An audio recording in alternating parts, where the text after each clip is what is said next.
Friends, 'tis good to see you safe and well. I will admit I had not counted on you seeking, let alone finding refuge within the Holy See, but full glad was I to learn that you had. Thankfully, we had allies there who took us under their wing. And theirs was not the only aid we receive, I suspect. When we fled Uldar, we fully expected to become wanted men, known to all and hounded at every turn. Yet that did not come to pass. On the contrary, 'twould seem the charges against us have not been made public. Might we have you to thank for that, Admiral? Sharp as ever, Master Alphinaud. On Marshal Terrapin's urging, the Elder Seedseer and I demanded that the Syndicate suppress news of the Scion's alleged crimes until such time as irrefutable evidence could be found. Our argument was simple. Lacking proof, to accuse the saviors of the realm of so unlikely a crime would have the people up in arms. In their wisdom, the Syndicate agreed, as you yourself have seen. There is something you should know. Some few days prior to the banquet, the Elder Seedseer and I were summoned for a private audience with the Sultana. There, she revealed her intent to announce her abdication, that she might pave the way for the establishment of an Uldan Republic. What? But such an announcement would have plunged the entire nation into chaos. She was well aware of that. 'Twas for fear of what might ensue that she summoned us. Her Grace wanted the Elder Seedseer and I to lend Raoban a helping hand, you see? To aid him in preserving the peace during the transition. So, having somehow caught wind of her plan, Lolorito and Teleji plotted the Sultana's assassination in the hope of maintaining the constitutional status quo. But they must have known that her death would sow as much chaos as her abdication. Chaos from which Teleji alone might feasibly stand to profit. Surely Lolorito would never knowingly... Ah, could it be? I dare not hope.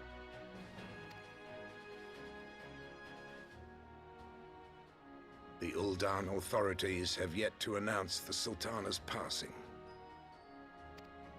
To allay any suspicion that may arise from Her Grace's absence, they have issued a statement to the effect that she is presently convalescing from illness.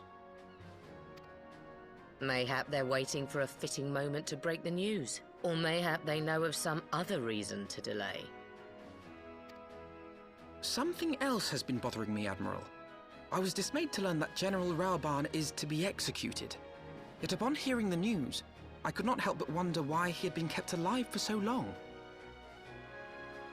Pray mistake not my meaning. I am, of course, overjoyed that our friend still draws breath, and that he might yet be saved. But if his enemies truly wished to eliminate him, they could have done so immediately. I see no reason for this delay. Aye, you've struck upon an important point, Master Alphinaud. Following his capture, Raoban had been held in the Marasaja pit within Uldar. In recent days, however, he has reportedly been moved to an unknown location. Queerly, 'twas not the Brass Blades who spirited him away either, but a band of soldiers decked in blue. The Crystal Braves. Aye. If I read the winds aright, the arrangement between Lord Lolorito and the Braves has come under strain. At any rate, if we're to rescue Raoban, we'll have to find him first. And you'll be glad to hear that I have already entrusted the task to those best able to see it done. Our friends of Doma.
Pray, forgive me my lateness.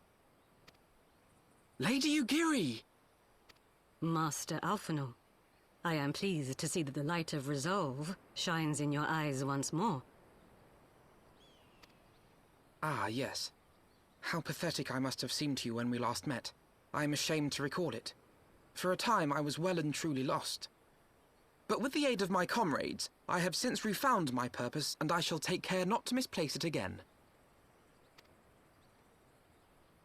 Since your escape from Ul'dah, my fellow shinobi and I have shadowed the Crystal Braves every step, in hopes of learning the Scion's whereabouts.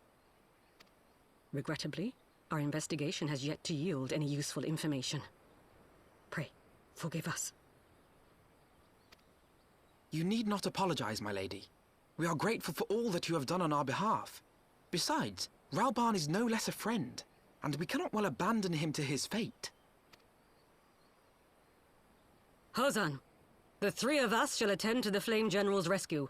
Pray, draw away the guards by the entrance. Take Dowade and Higiri with you.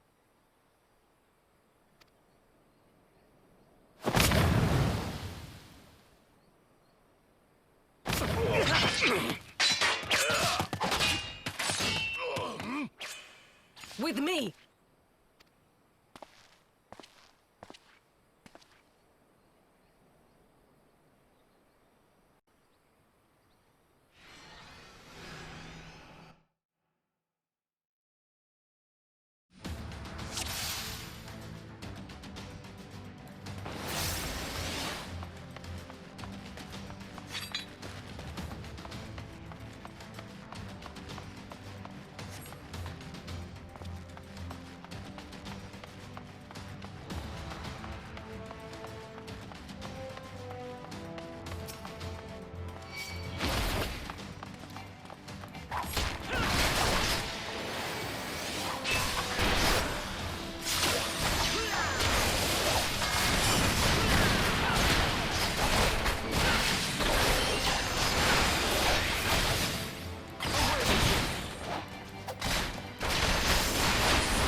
This changes nothing. It is over, Ilberd. Lay down your arms and surrender yourself to justice. Justice? Justice for what exactly? 'Twas not I who assassinated the Sultana, boy. Ere we debate who is responsible for the assassination, I would ask whether an assassination took place at all. Oh, clever little shite. If you think you fight for justice, lad, you'd best wake up. The truth is, you fight for whoever bloody well tells you to. Can you not see you're being used by the Scions, the City-States, even the Crystal Braves? They none of them care a whit what you want, only what you can do for them. And how do I know this? Because I'm the same. A pawn to be used as my masters see fit. All I ever wanted was to liberate my homeland, and I ate dirt to make it happen. But what have I achieved after all these years in servitude? Nothing. Not a bloody thing! If we ourselves are not free, free to think and to act, how are we ever to reclaim our homeland? Know this. There is nothing I would not give to take back Ala Mhigo. Nothing!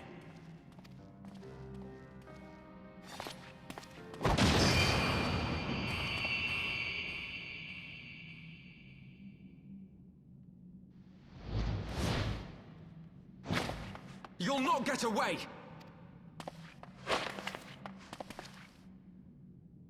No, Master Alphinaud. Now is not the time.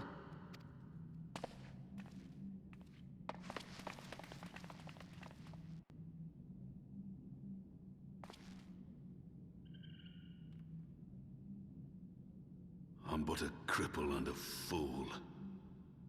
And still you came for me. I'm in your debt.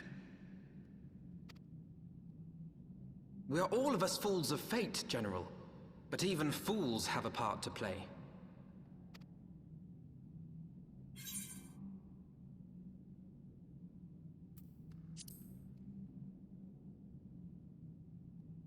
Rest assured, I was not planning to die till I'd avenged the Sultana. Still, your words are welcome, lad.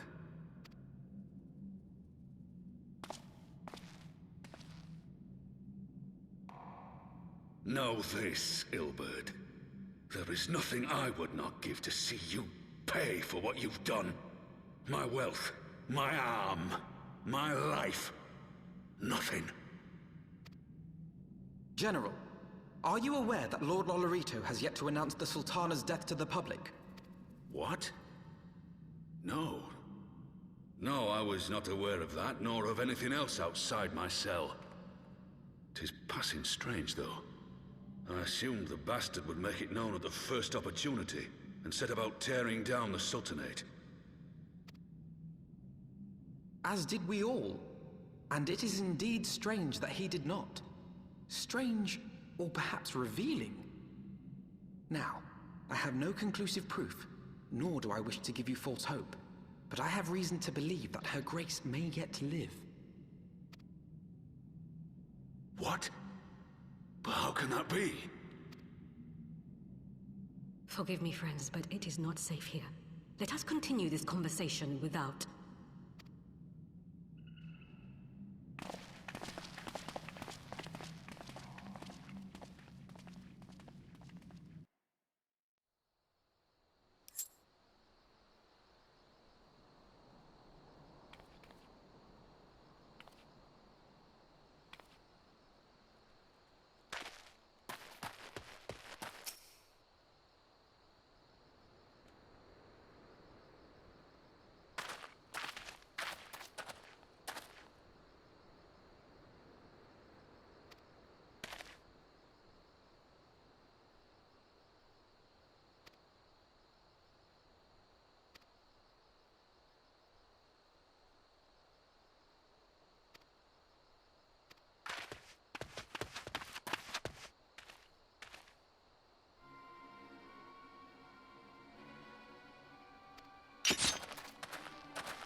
My dearest friends, praise be unto the 12 for delivering you from the clutches of treachery.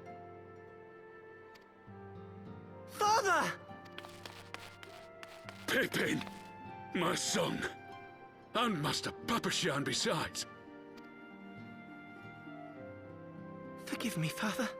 I should have been at Her Grace's side. Save your tears. The Sultana yet lives. You. It was I who arranged this gathering. And judging by your perplexed expressions, it would seem introductions are in order. I am Dulala, head of the Order of Noldthor, and member of the Syndicate. What you said about the Sultana, is it true? Is she alive? Young man, I understand you were with the Sultana when she drank from the poisoned goblet and collapsed. Would I be correct in assuming that you did not personally verify Her Grace's vital signs? Why ask when 'tis plain you know the answer? Calm yourself, General, and let me finish. The truth is not as you imagine it. You are all victims of a most ingenious ruse. A ruse conceived to eliminate the threat posed by Teleji Adeleji. 'Tis my belief that Teleji plotted the Sultana's assassination alone, but that Lolorito caught wind of his plot and exploited it to his own ends. He sought to manipulate you into eliminating Teleji for him, and you duly obliged. At one fell swoop, he removed his two foremost rivals, all the while remaining above suspicion. God strike me down for a fool. But the Sultana, how can it be that she lives? She lives because Lolorito willed it. Her own lady-in-waiting is but one of his many little birds. By her sleight of hand, the poison was switched for a less deadly draught before it could reach her mistress's lips. Some manner of sedative, perchance, of a potency sufficient to induce a slumber like unto death. Were I to guess, I would say Her Grace is being held somewhere, dreaming dreams of a brighter Uldar, even as we speak. Oh, Nanamo.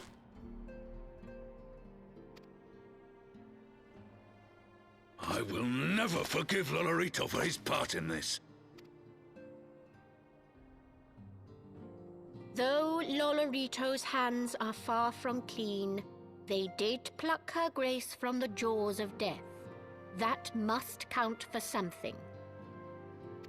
And though one may call the man's methods into question, it cannot be denied that he knows the value of stability, to the very gill, like as not. He craves power, 'tis true, but he has no desire to depose the Sultana.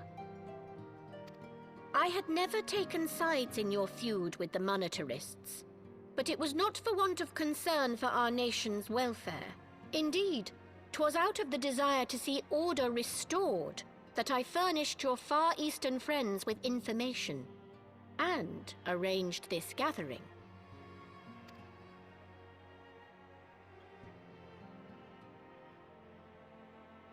I hope you are ready to work, General, for there is much work to be done. Our first priority must be to bring matters back into balance. Lest you forget Her Grace's words, the true wealth of Uldar lies in the health, happiness, and hopes of her people. As for the more worldly kind of wealth, I am content to let Lolorito help himself to whatever Teleji Adeleji left behind. You, meanwhile, must do that which you alone can do. Rescue Her Grace and take your place at her side once more, for her sake and that of our nation.